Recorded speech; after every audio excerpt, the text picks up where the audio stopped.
Welcome to the Dream Power Show, where your dreams turn into reality. Here is your host, Debbie Spector-Weissman. I'm going to start today's show off with a quote from Shakespeare. To sleep, perchance to dream. Well, in Hamlet, he talked about sleep meaning death, but here I'm talking about sleep in the literal sense. We sleep in order to be able to dream at night. But do you dream if you're not getting enough sleep? Sad to say, if you're not sleeping well at night, you're not alone. A recent Consumer Reports study showed that 68% of Americans, yes, that many, reported having trouble sleeping at least one night a week, and about 20% suffer from actual insomnia. We're going to talk about the relationship between sleep and dreams with dream therapist, author, and educator Tzivia Glover.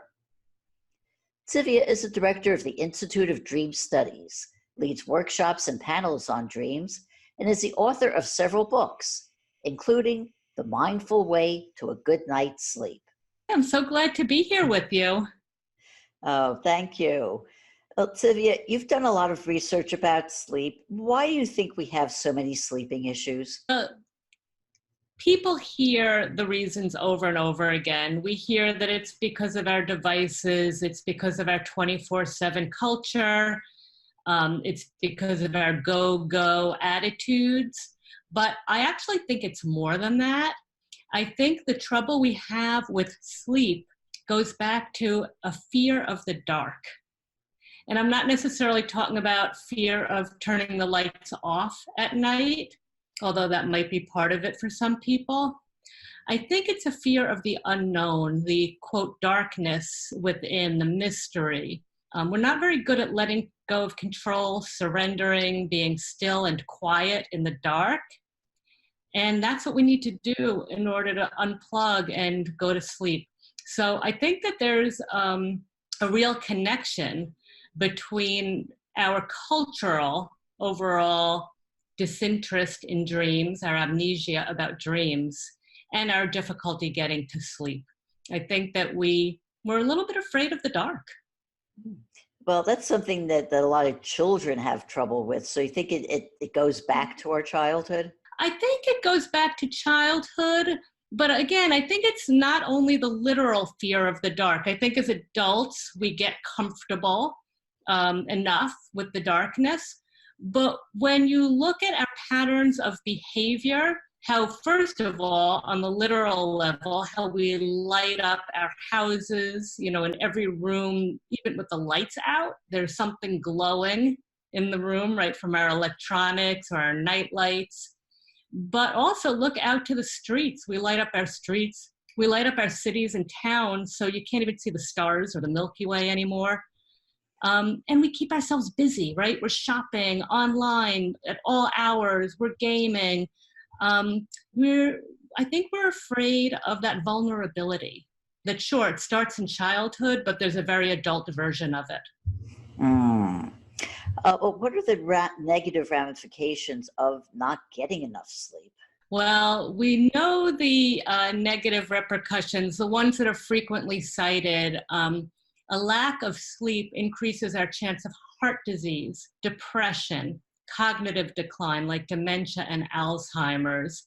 Almost everything to do with our physical and mental health is connected to sleep. And then, of course, as you and I both know, when people don't get sleep, they miss out on the inner treasures. They miss out on the opportunities to gain the wisdom and guidance of their dreams. So there's a lot that we lose when we don't get enough sleep. And why is it important for us to have that dreaming time? Dream time is so important for so many reasons. For myself, I can't imagine my life without it. My dreams are like my BFF, the part of myself that will hold me up to a real gold standard, that kind of BFF that'll tell you if you have spinach between your teeth, right?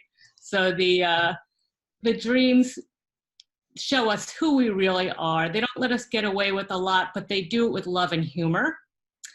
And when we don't get our dream time, we're also missing on really valuable problem-solving time.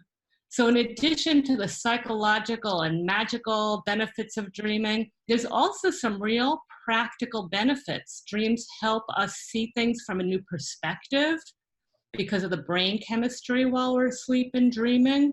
We have access to different parts of our brain. So it's no accident that when we're, puzzling over something that's vexing to us, we say, let me sleep on it. There's real truth to that because different parts of the brain are activated. We can see the problem in a new way. And whether we remember the dreams or not, we'll often wake up knowing the answer. That is so true. And we both know that from so many countless examples of that. And I want to talk about dreaming a little bit later, but I do want to get back to some questions I have about sleep. So how much sleep is enough for us to be able to have our dreams? As with dreams, with sleep, there's not a one-size-fits-all answer. So the way you find out how much sleep is good for you is you observe, right? You observe how you respond to 8 hours or 6 hours or 9 hours. When do you feel most rested during the day? When do you feel at your best? So over some time, if you observe, preferably maybe when you're on vacation, after that first few days when you've caught up on sleep, then watch what happens for the next few days after that, when you don't wake up with an alarm and you go to bed when you're tired. But in general, it's about 6 to 8.5 or 9 hours for most people. Mm-hmm. So your book is called The Mindful Way to a Good Night's Sleep. What do you mean by mindful? It's a really important distinction for the way that I look at sleep and dreaming. So you notice I almost never say one or the other because I see them as so connected. But a mindful approach, we know what that means. Most of us have heard this term by now. We know what it means in terms of day-to-day life. When we're mindful, we're more present moment focused. We're not spinning off into the future or the past. We're taking a conscious look at life, not just so that we're more relaxed, but it has that advantage, but also so that life becomes more meaningful. We're more fully rooted in our emotional, intuitive, and cognitive experience. So many of us just drop that. Even if we have a mindfulness-based practice, maybe we do a little meditation in the morning, maybe we remind ourselves throughout the day to become present. But we sort of drop that whole idea when it comes to sleep and dreams. Our head hits the pillow and either we go into our sleep or we just conk out and that's the end. But there are deep and ancient wisdom traditions in which sleep and dreams are a continuation of the full cycle of mindful living, so that we try to maintain consciousness as we prepare for sleep. So we realize that we're preparing for another phase of the day, an important and I would say sacred part of our day, the night, and that we try to even enter sleep mindfully, so that we try to watch our breath as we're falling asleep and see if instead of falling or just dropping into sleep, we can consciously, gradually experience the transition from awake to sleep. And then it gets even more complex and esoteric but very possible to notice the transition from sleep to dreams and from dreams to wake. Now that's a very tall order, but for most people, we can bring more consciousness to the process by looking not only at how much we sleep, but what's the quality of our sleep, and how can we improve that by using some of the tools for meditation and mindfulness. So I teach some meditations that we do on the mattress, on the pillow at night, and techniques for dreaming more consciously, being more aware and conscious of the quality of our dreams and the quality of our waking as well. So keeping that whole cycle of attention and consciousness. Okay, so you talked about using things like meditations to help you get to sleep. Are there any other techniques that can be useful to people? Absolutely. A lot of different techniques. So, drawing from the tradition of mindfulness, we can look at some yogic practices like some basic stretches. And you don't have to go to a yoga class, although there's a great benefit to doing so. But just by doing some gentle stretches before bed, we start to bring our attention out of our mind, and our biggest sleep stealer are our thoughts, right? Our thoughts are our biggest sleep stealers. So our worries, our projections into the future or ruminations on the past. So by doing some gentle stretching before bed, giving ourselves a nice foot massage with maybe some rose foot or hand cream, we start to draw our attention down into our body and relax the body in preparation for sleep. And that helps a lot. What about people who maybe not don't have problems falling asleep at night, but then they sleep for a couple of hours and get up? How do they go back to sleep? Right. And that's where I bring meditation into the process. That's meditating in bed. So when we wake up in the middle of the night, it's very difficult. This can create a real cycle of sleeplessness because we get anxious. We start looking at the clock and we start counting the hours. Oh no, now I'm never going to get 6 or 7 or 8 hours, let alone 9 of sleep. So we start getting anxious, and that adds to the problem. So what I recommend instead, first of all, if possible, don't even look at the clock. Just turn the clock around, don't look at it, just let it go. And then I offer some different meditations that focus not on thoughts, but help us anchor our minds to something more simple and relaxing or monotonous. So you can meditate on images. So a fun one to do is to pick a letter from the alphabet at random. You can start with B for bedtime, or R for relaxation, and just let yourself think about all the images you can come up with that start with that letter. So you stay on R for as long as you can for relaxation, and you might think of roses and rainbows, anything, running shoes, and just picture each image one at a time and anchor all your attention there. And if any other thoughts come in, bring it back to the next image, right? Maybe it's a rolling pin, and that can help you fall back asleep. It's a wonderful suggestion. I want to ask you, how can people find out more about you and about your books and your programs? Absolutely. If you can spell my name, that's the trickiest part. Once you can spell my name, you can find me on the internet. It's Tzivia Glover, Tzivia Glover.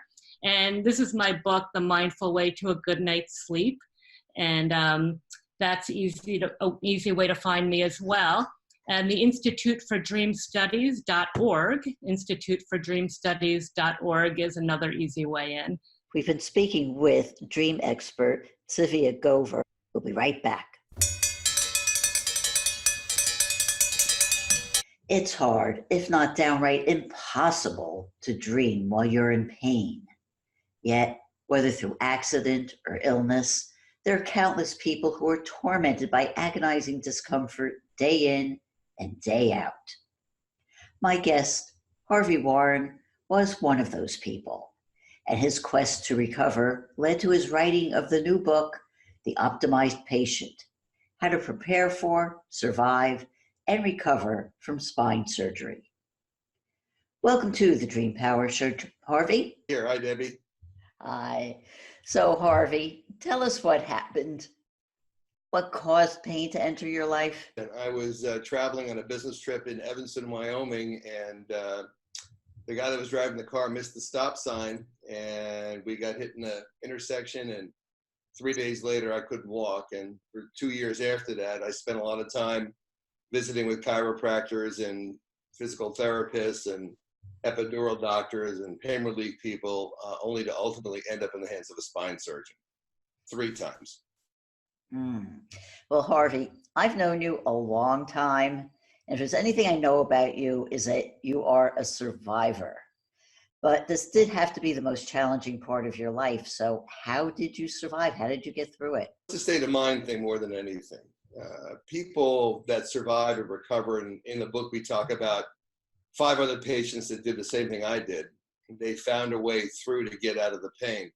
We ended up trading a very temporary experience of very acute pain through surgery to relieve ourselves of lifelong chronic pain, like you were mentioning at the beginning. Some people just spend the rest of their life struggling with, daily pain relievers and all kinds of stuff, and they never really are able to embrace their dream, which is being themselves again, being able to be you again. That's a big challenge and takes a lot of work. It certainly does. And in your book, you actually gear this book toward patients who are about to have spinal surgery. There it is. Yes. The book. The book itself. Yes.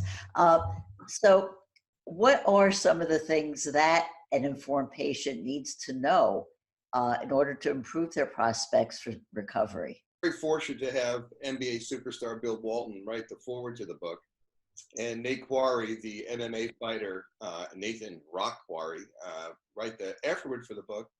And both of these professional athletes suffered tremendous injuries and went back to having full lives. Bill Walton was actually on TV with me the other day, and the conversation really comes around, where's your head at? Can you actually imagine yourself being better? What's your dream? For the people that see themselves and they go, well, always been sick, always hurt, never going to get better, tried everything, I'm just going to schlunk along and and it's okay, I'll sit in the dark. The old grandmother joke. But the truth of it is that when people sit down and say, yeah, I can get better, I will get better, when they change up what they're thinking and they start to take the action necessary to get better. One of the things I learned from Bill Walton, which is super important for the folks that are listening to this, how do you know if you need back surgery? Well, if you go into a swimming pool for an hour a day, 3 times a week, and just walk back and forth, the prospect of unloading your spine from all that negative 0G in the water and walking back and forth, which creates core strengthening. If you do that 3 times a week for a month and your back still hurts, you need to see a spine surgeon. There's something wrong mechanically in your back. Many people do that strategy and find that, gee, my back is feeling a whole lot better. They just don't know how to get better. And the reason I wrote the book is that I found over 7 years of struggling with surgeons and PT and chiro and all this stuff that no one really knows how to get better, and there's no book on it. Mm-hmm. Which is why there was a need for you to write it, obviously. Yeah, seriously, it's when you integrate the ideas of activity, rest, state of mind, and nutrition, and those are the 4 moving parts to get better. And it's how much rest, how much activity, what's too much, what's not enough, what kind of foods work to redevelop your microbiome, your micro what? People have no idea what all this stuff is about. And as science is emerging and say, okay, what are the strategies that really help people get better? Then you've got to put a book together and interview 4 surgeons and 2 physical therapists, a nutritionist, and a chiropractor, and put their knowledge in one book. And my joke is that nobody knows everything, but everybody knows something. And when you put it all together in a book, you've got a pretty good roadmap on how to get better. I'll tell you, the surgeons are going crazy for the book. They are so grateful that we're redefining where the boundaries are between a surgeon and a patient. How much of the responsibility really is the patient's and how much of it is the surgeon's? Well, the surgeon's just going to fix your back. You have to make the commitment to get better. And that's a whole lot of work, And if your dream is, it's back to your subject, if your dream is to be you again, to recover your activity, be able to pick up your kids, walk around, go to the grocery store without pain, be able to ride your bicycle, whatever it is. If that's your dream, you better get busy. It's a lot of work. This is true. And, one of the things that I talk about, and I talk about dreams and talking about living a dream life, is about your attitude. And one of the biggest roadblocks toward even thinking clearly is fear.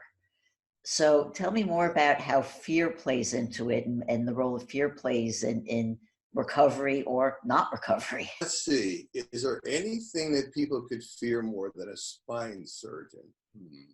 Probably not. I mean, that is the nightmare scenario for every human on the planet.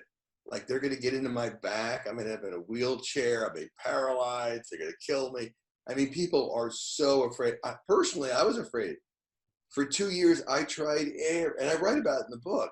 Every one of the spine patients in the book, and there's 6 of us aggregately, every single one of us tried anything, everything to avoid the spine surgeon. The fear factor is incredible. But what I found out, and I write extensively about it in the book, is that I was way less fearful the second time. And I was, matter of fact, about it the third time. Because the joke is Mark Twain said some of the worst things that ever happened to me never even happened. I mean, what's going on in your head is way worse than the experience. I will say, however, it wasn't fun. It just was not a good time. But the fear that was preventing me from seeking the kind of help that I needed to correct the problem in my back, I should have years prior gone to see a spine surgeon and just fixed the problem. Suffered needlessly for years. Yeah, and so one of the reasons why fear often crops up is just because of fear of the unknown, just not having the information that you need to have. So if you do see yourselves having the prospect of having to have surgery, what are the kinds of things that you should ask of the surgeon? And also, what kinds of things do you want to hear from the surgeon, and what should you expect the surgeon to tell you before you go under the knife? Well, you want to ask the surgeon, am I a good candidate for surgery? What? People go, well, I've decided that I really need spine surgery, and they're in the surgeon's office. You've got to ask the doctor, am I a good candidate for surgery? Because if you're a smoker, you're not. If you're overweight, you're not. If you're not going to do the activity, you're not. If you eat junk food, you're not. If you are, prone to addiction, bad. You don't really want to get into the whole opioid crisis. I mean, there's a lot of traps that come around spine surgery.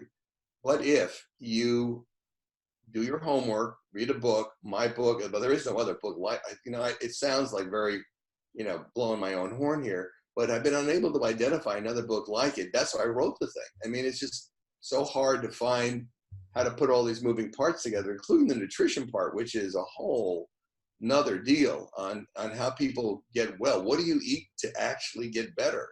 But, coming up with a strategy and finding the parts and pieces that you need to really get on the track to getting well is a little bit of a challenging thing. But if you can overcome the fear of the spine surgeon and do your homework and stay away from the internet. The internet is all about people complaining about things that went wrong and horror stories. If you read the internet, we talk about it in the book, all of us read the internet and it scared the pants off everybody. And in the interviews, everybody talks about, like, I went on and saw my surgery. I'm like, oh my God, what? I'm not doing that. So be careful about what you read on the internet. Know that spine surgery has come a quantum leap in the last, couple, 3, 4 years with minimally invasive surgery. And that if you're focused and if you're prepared, ask your surgeon, am I a good candidate for surgery? If the surgeon says yes, then you start asking them, well, what kind of surgery you're doing? Are you doing laminectomies, meaning open your back up? Or are you doing minimally invasive stuff? What is your methodology? What's your technique? You should see at least 2 spine surgeons to compare notes. Very, very important. And you should go with the surgeon that you have confidence in, the guy that makes you feel like, okay, or gal, that I'm in her hands or I'm in his hands and I think they can fix me, go for it. It's very rare that people botch a spine surgery despite all the horror stories. Typically, people have really bad outcomes because they stay in bed too much, they don't get enough activity, they don't eat the right food, they don't rest. It's just a lot of moving parts, as I've said.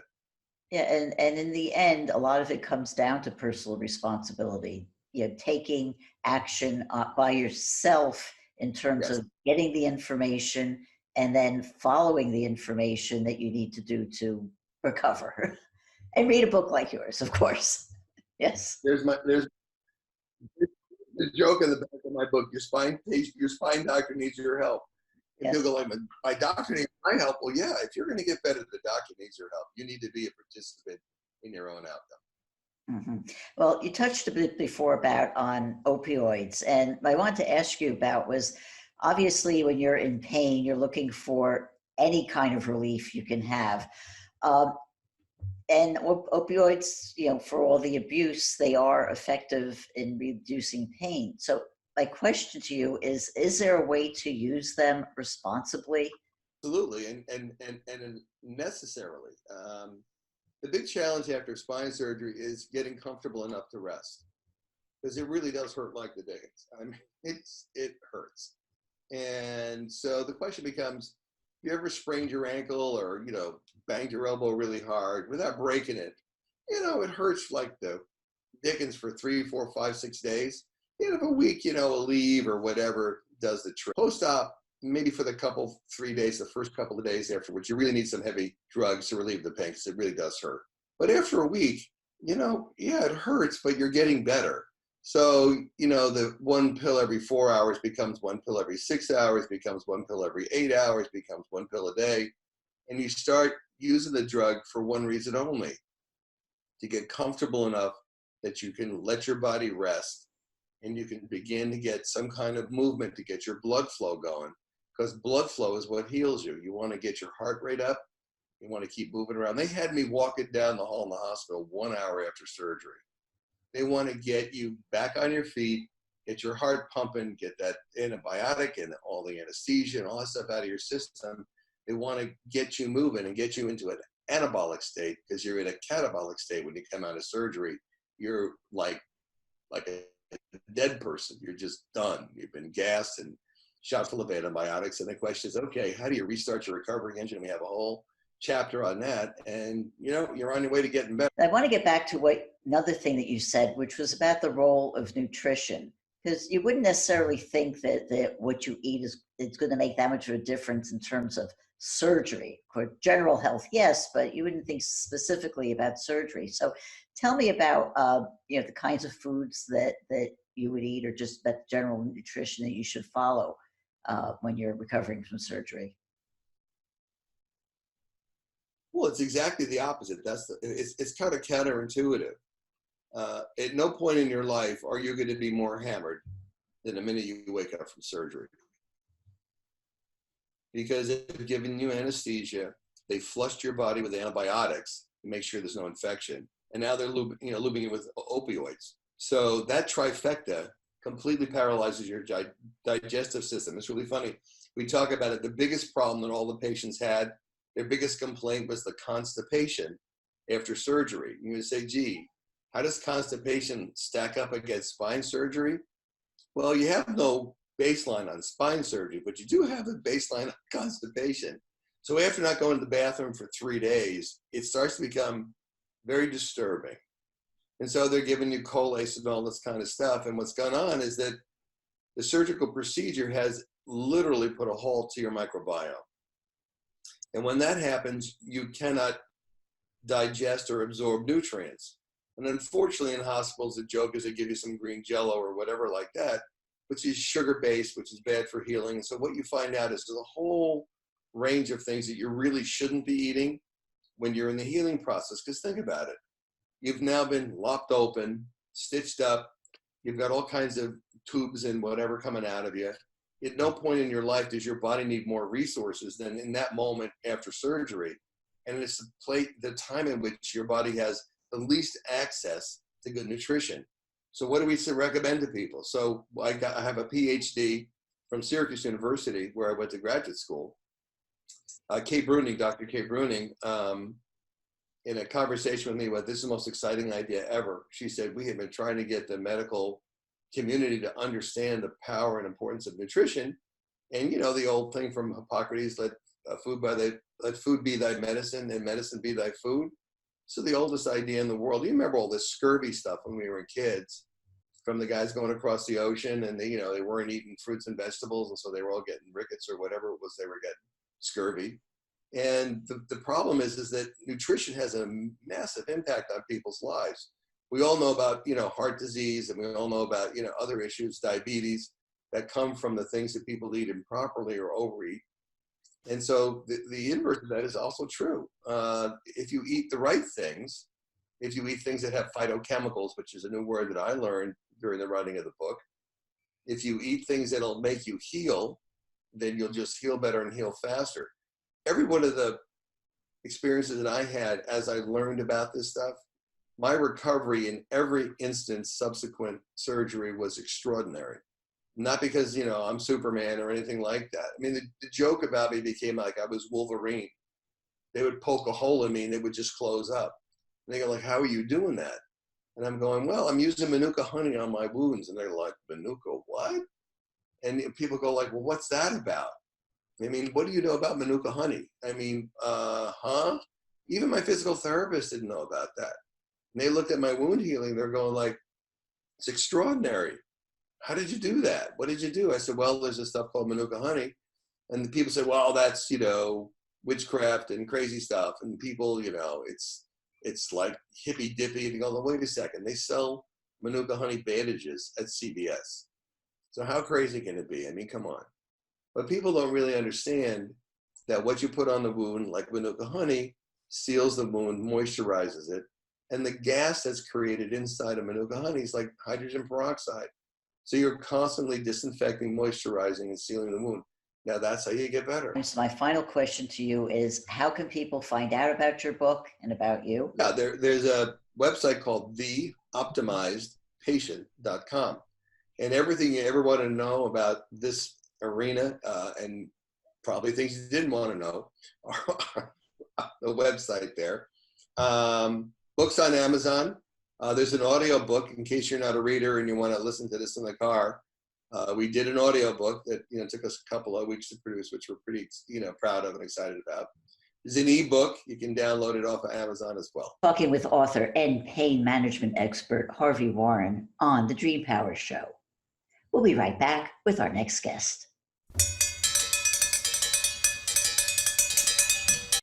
We don't tend to think of the great abolitionist Frederick Douglass as a child care expert, but he did coin a phrase that's well worth repeating.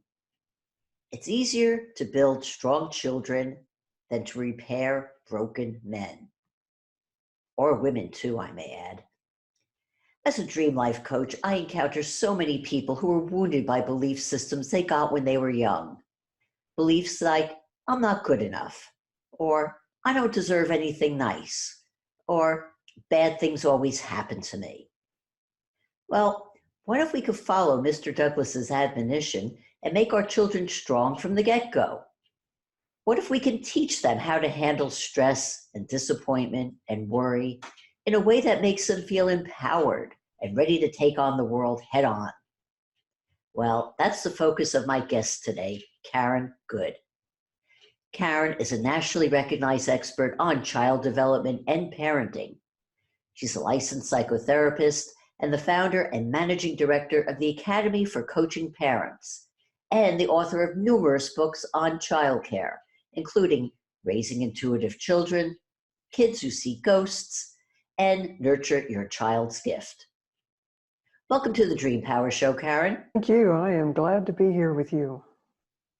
Karen, your focus is on teaching parents and coaches how to be effective role models for their children.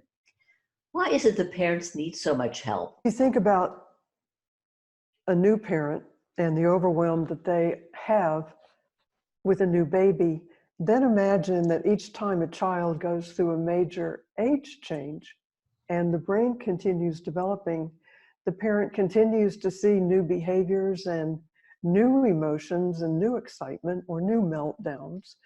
And so the way to really understand our child right off from the beginning is to understand their temperament, because the children, as the brain develops and their temperament traits begin to be observed by parents, whether it might be throwing a tantrum or wanting to help and getting in the way. But if you think of the 4 temperament types of a child who comes into the world with needs and fears and a temperament that needs to be acted out and developed. So if we can identify those temperaments early on in life, then I think the parent has an advantage in understanding how those temperament traits are going to unfold and be prepared for that. It helps to understand the temperaments. Okay, you said that there are 4 different types of temperaments. Could you go into that a little bit more? Yeah, those basic 4 temperaments are pretty much standard in all the literature. But if you think of a child who is a helper, the one that enjoys helping the parents, setting the table, playing games with parents, wanting to continue to be supportive in that way. Sometimes they get in the way and sometimes we don't want their help, but that's the helper. And then you have the influencer who loves to be in the spotlight, and you know, he's the one that does cannonballs in the pool and says, hey, you know, look at me.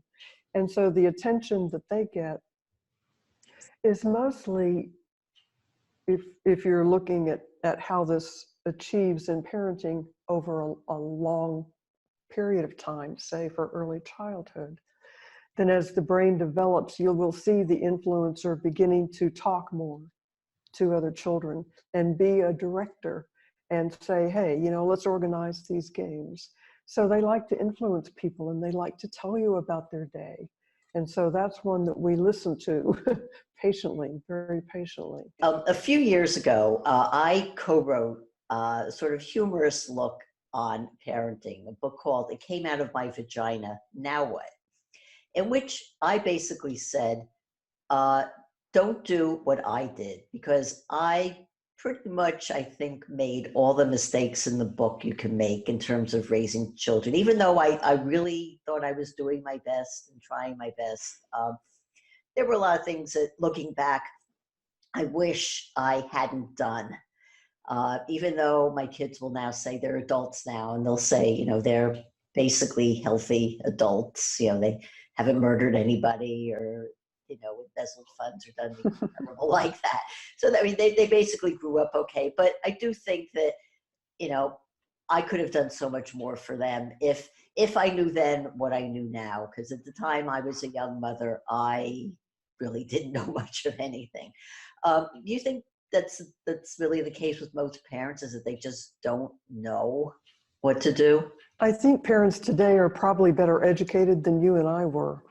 But you can read all the books, but when it comes down to your child is screaming and you need to do something, yes, I think we all might panic a little bit and wonder, have I done the right thing? Or I'm sorry that I screamed at him. Or my child is throwing a tantrum on the floor. I once got an email that said, hello, I'm desperate. My child is 1.5 years and throwing a tantrum and screaming. What should I do? So I suggested that they pick the child up or walk the child around and just provide comfort. And the email that came back said, that's okay, we solved our problem by spanking the child.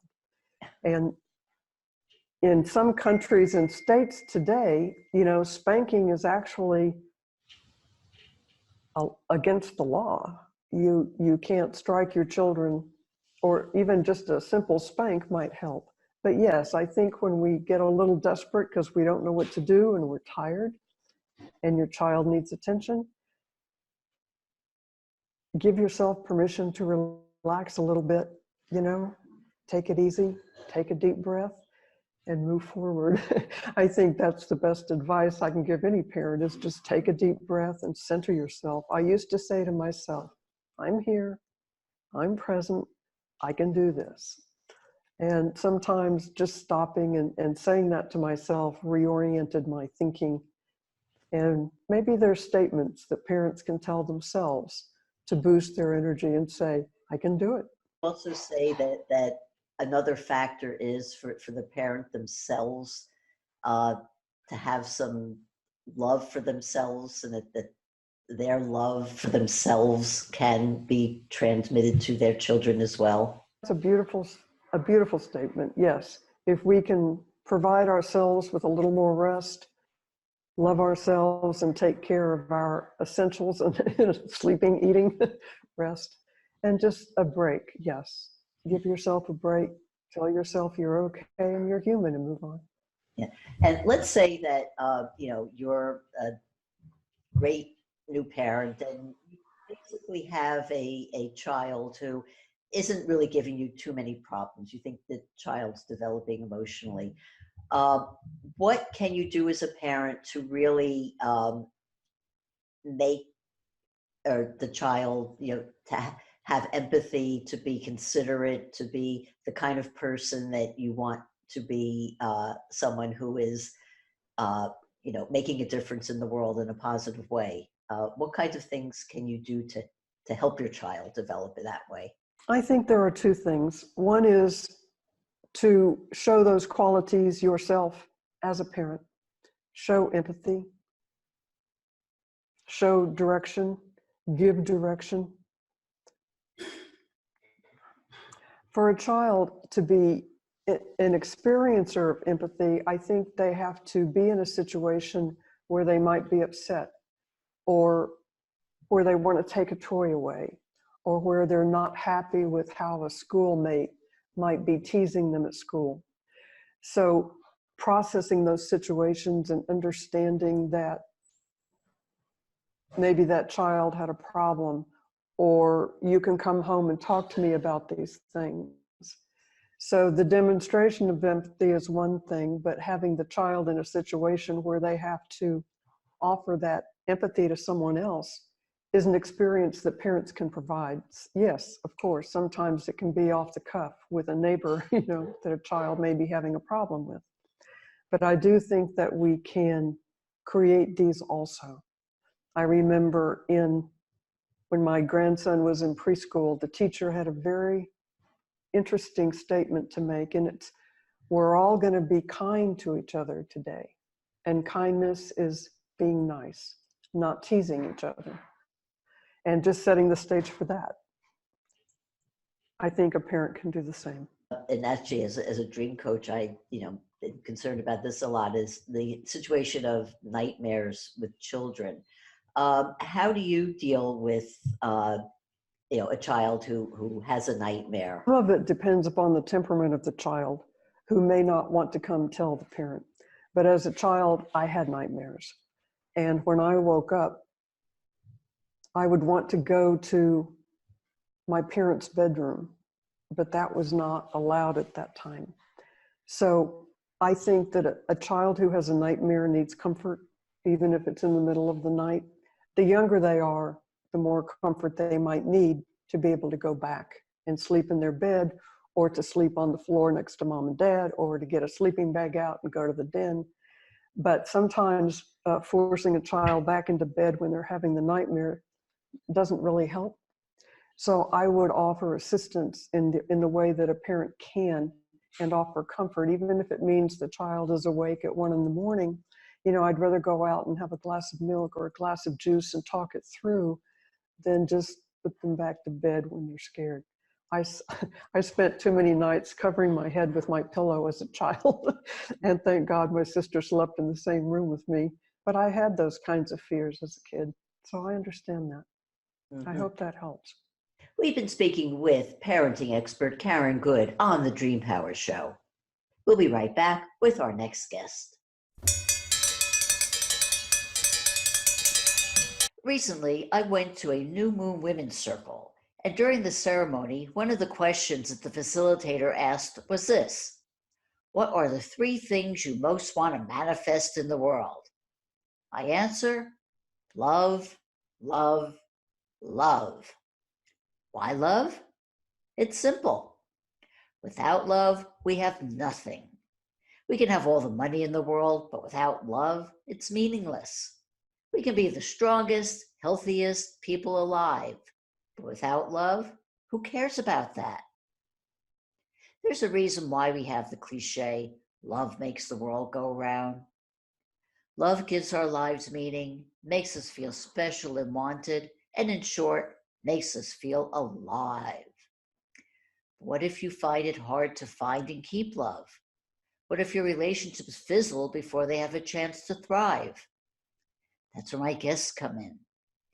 Marla and Jamie Keller are resolved to creating successful relationships. As licensed facilitators and relationship coaches, They've created simple teachings and processes that empower their clients to discover their passions and begin living into them. They see their job as empowering people's lives and helping them grow. They're also the authors of several books, including How Men Make Women Crazy and Vice Versa. Marla and Jamie, welcome to the Dream Power Show. Thank you, Debbie. We're excited to be here. Yes, thank you for having us. We're glad to be here. You've spent years coaching couples on how to get along better. What do you see as the biggest problem facing couples today? Yeah, there's what we call blind spots in every relationship. And it has to do with what we call a key dagger. A key dagger is the match that makes you attractive to your partner in the beginning. It is the promise of resolving one of life's core issues that you have, and then one of theirs that you can help them with. And what happens is our expectations just get in the way, and we make up things that maybe aren't true, or maybe they were true at one time, and we just plain can't see them. We can't see how to manage the tensions that around those core hurts that we have and the core hurts that they have. So you coach couples. Marla, do you speak to the woman? And Jamie, do you speak to the man? Or does that not factor into it? Well, what's actually really fun about our coaching are unique. I wouldn't say the couples find it very fun all the time because it's a lot of hard work, right? But for us, but it's worth it. It's worth it. Yeah. Work. But for us, it's this really great symbiotic thing. And sometimes I will be speaking to the man, and Jamie will be speaking to the woman, and speaking to their hearts from the opposite perspectives of what maybe they can see.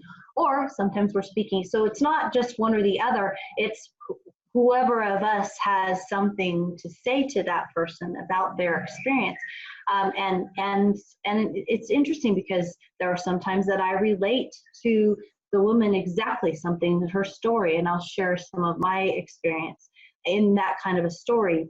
And then Jamie will share something he's experienced in that about her story.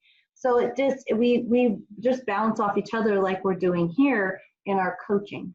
Would you agree with that? Absolutely, and I would say that this balanced perspective keeps it from becoming triangulated, where people often can, as a couple, one person can feel ganged up on in traditional services, right? Where somebody takes somebody's side, and now there's two against one, and that almost is self-defeating in the relationship, magnifying the conflict rather than reducing it. Like you, I've been married a long time. And even though we love each other and are very committed to each other, there's those days when I'd just like to wring his neck. I'm sure that there are some days when he'd love to wring mine too. So what are some tips to keep a long-term relationship like ours going? First of all, the very first agreement we always make in our coaching is that your feelings are real no matter what they are. And only you are responsible for them. So making your partner responsible for your feelings is a big mistake. My guess is those days that you want to wring his neck, you have feelings, strong feelings, apparently, not quite murderous, maybe. We stop short of that, thank you. Moments too.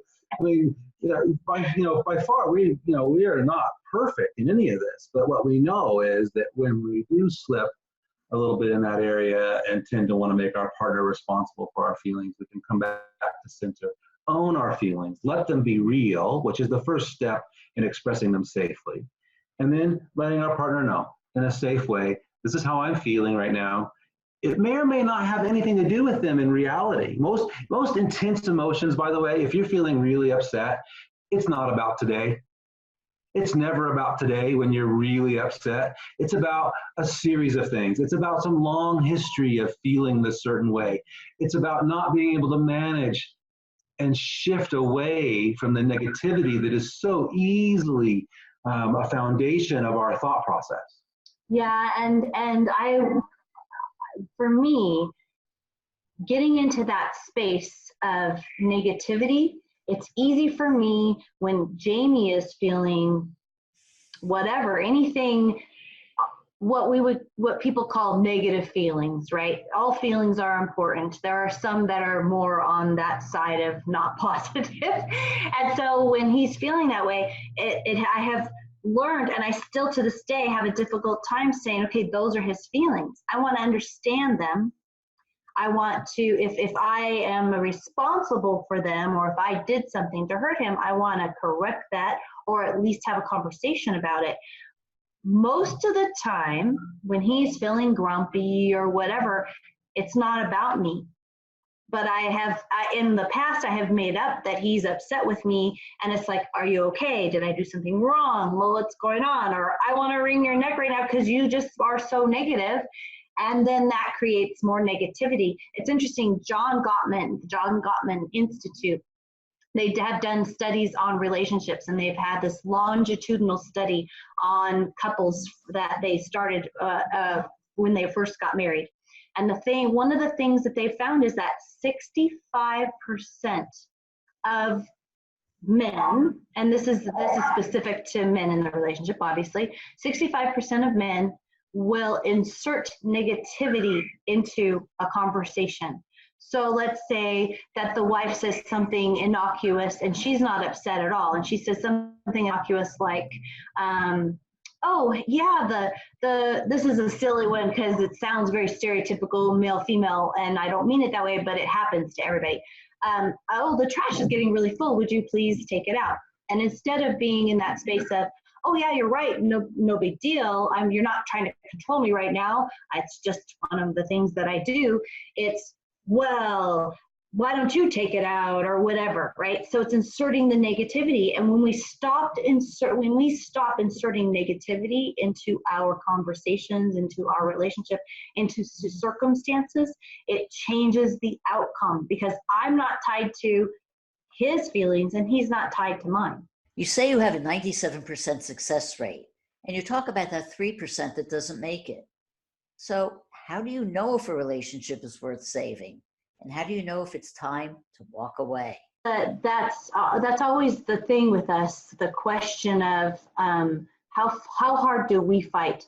Because early on, we used to fight harder than the couple we were helping, and that wasn't helping. So what we do is we obviously fight for marriage. And what we see, like Jamie said, if they were passionate at the beginning, passionately in love at the beginning, those relationships, no matter if there's been infidelity or pornography or any other addiction situations, even like workaholism, those kinds of things, those are all fixable because they had that heart connection to begin with. Part of our 3% are people who they married for convenience, or they married because they got pregnant, or they married because whatever that reason was, and they weren't passionately in love with the person. Doesn't mean that those relationships can't succeed. It just means that they take more work. And this day and age, people are kind of used to microwave mentality, where I get my whatever, it's in that immediate gratification. And so there's that part of it. But then there's also the other couples who cannot stop the negativity. They cannot stop bashing each other. And there is a point where we say, unless you guys can change this pattern, you won't make it. And so they're part of that 3% as well. And most couples can change the pattern. It's just really hard. And some people, they don't want to. One of the things we go through relationships is life. Life happens. Things happen in life. There's job loss. There's changes in income, changes in health. There are problems with children, all kinds of issues that can impact a relationship. So what can you do to ensure they don't negatively impact your relationship? This is so cliche, but communication is the key. And we're not talking about story communication. Oftentimes when we think we're good communicators, I used to think this, I was like, I'm a great communicator. I communicate my feelings all the time. And the truth was, I was simply inserting story and trying to tell the story in a way that I could be understood. And so one of our foundational tools is this, it's our feeling wheel. and it's super fun. It's color, obviously you could say, oh, I'm in the red zone, which is the anger zone or whatever, or I'm in the yellow zone, I'm in the joy zone. This feeling wheel, the power of expressing emotion takes it outside of our bodies.